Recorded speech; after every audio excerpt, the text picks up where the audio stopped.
Hello, welcome to a back-to-back review. Out of here with the You Are Not Forced on the Line Journey for the PS3 exclusive. Journey is a very interesting game because it's not a normal game. Most people, when you think of a game, or at least how I feel, most Americans usually imagine one, is something where you just pull out a gun and start going bam, bam, bam, bam, bam, bam, bam, bam. Journey is an experience of loneliness and yet co-opness. This game you need to play online. You can play by yourself, and if that's the only way you can play it, sure.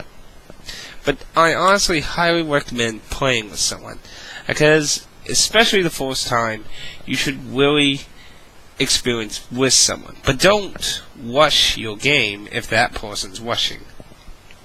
Experience the game at your own pace, but experience it with others. Now, I don't really want to talk a lot about the story too much, but there might be a few little teeny spoilers. I'm not going to really talk about the plot in general, just the kind of parts. I actually plan on making an extra episode of Journey where I'm going to talk about my opinion of the supposed plot and story. But that's still in the works.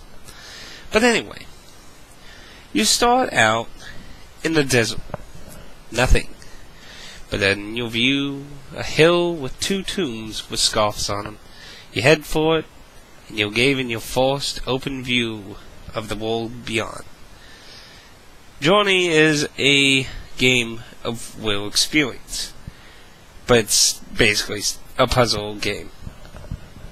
Not very complicated puzzles, pretty simple puzzles, but that's basically the main gameplay aspect, aside from just exploring, experiencing. It's a very interesting emotion in the game, especially at the near end point when you get to the mountain, which the game constantly shows you as an icon of, like, you're going here. This is your destination. This is where you should be heading towards. You need to get to this mountain. There's no dialogue or anything. During your journey, you will find several items. Like, not like equipment items, but I mean, like, you'll find ancient walls telling symbolistic information to you that you have to interpret what it means and what could be going on in the story. And during visions and such, you get more interpretation for yourself. There's no dialogue, it's just a lot of visuals, so it leaves you to really interpret the story of your journey and the meaning of it. Now, you can be up to two people, so you and someone else can meet online. And you can connect and disconnect from each other. Basically, it's distance. If you're so far away, the person just unsyncs from your world, and somebody else can sync into your world. There's not a whole bunch of gameplay mechanics. Basically, the main part is that basically there's this cloth. This cloth has magical properties to it, and as you go along your journey, your scarf will increase in size, and it is this cloth, and it has a charge meter, it's runic symbols on the cloth, and basically as long as you have some of that, you can basically fly. When you run out, then you're downhill, but the longer your scarf and the more symbols you got, you can fly longer. But obviously it uses up the symbols, so once gone, boom.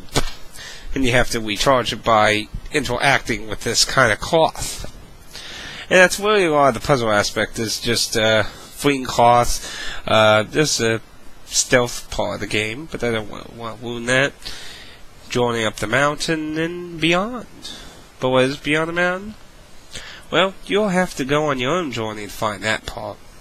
I highly recommend Journey to people who enjoy games like Ico and Shadow of the Colossus. Games that have an interesting emotional story that throws some interpretation through you to interpret the story. Like Limbo. Though Limbo was a very heavy puzzle game. This is a pretty simple game, to be honest, but it's masterfully looks great too. Graphically and sounds are awesome in this game for just a digital download. It's a really good game. And there's been some arguments about whether it's worth the money or not. Let's see, for me it was like, 2 hours? 4 hours? Let's see. I did 4 videos at 3 minutes, didn't I? I'd have to look at my total time again. I think I did 4 videos, 3 minutes each, so I basically beat it in like 2 hours. If I spent more time looking, it'd probably be more like 3. And then I am going to replay it for a few bonus things, which I'm going to also commentary over about the ending storyline. So I'd say probably 3-4 hours max gameplay if you seek to do everything in the game. If you're just going to go through it once, yeah, I'd say 2-3 hours, varying on how quick you go about it. But, you know, you got first-person shooters with like 2-hour, 4-hour campaigns for $60. So as far as I'm concerned, since it's a interesting game, fun with someone, but this is not a game for somebody with a twitch finger and shooting shit and stuff. Because you have no way of talking with anyone, not in the normal sense, like with a headset. Your only communication is kind of a yelp your character gives out, which also imitates the magic of the cloth. So actually, you can charge someone else's scarf, and they can do the same for you. So it actually helps you along the game too. But it is your only real way to make any communication with people. So, there ain't a whole lot. And you can't message, you can't make a mic conversation. And the only time you will ever know any of the people you played with is after you finish your journey. The game will tell you everyone you met. And the way you can tell who's who is when you yelp, you have a unique icon assigned to you. This unique icon, well, it'll be displayed by the name at the end, so you get to know who's, and at that point, you could, write down the name and, because it won't be in your players met list. So if you want to communicate, you need to write it down, because you're not going to get that list again. But Journey is a very nice game. I highly recommend it. I really like it, and I look forward to getting the rest of the secrets and talking about the story, which I'm hoping to do with a friend of mine to throw all kind of interpretations, thoughts, and ideas of the game around. I hope you enjoyed listening to my 2 cents of Journey, and I hope you check it out. I really enjoyed it, and if you want to check out the gameplay of that, check out my Let's Play. Thank you for viewing, and I hope you definitely check out Journey and start your own journey so you can experience a fabulous game.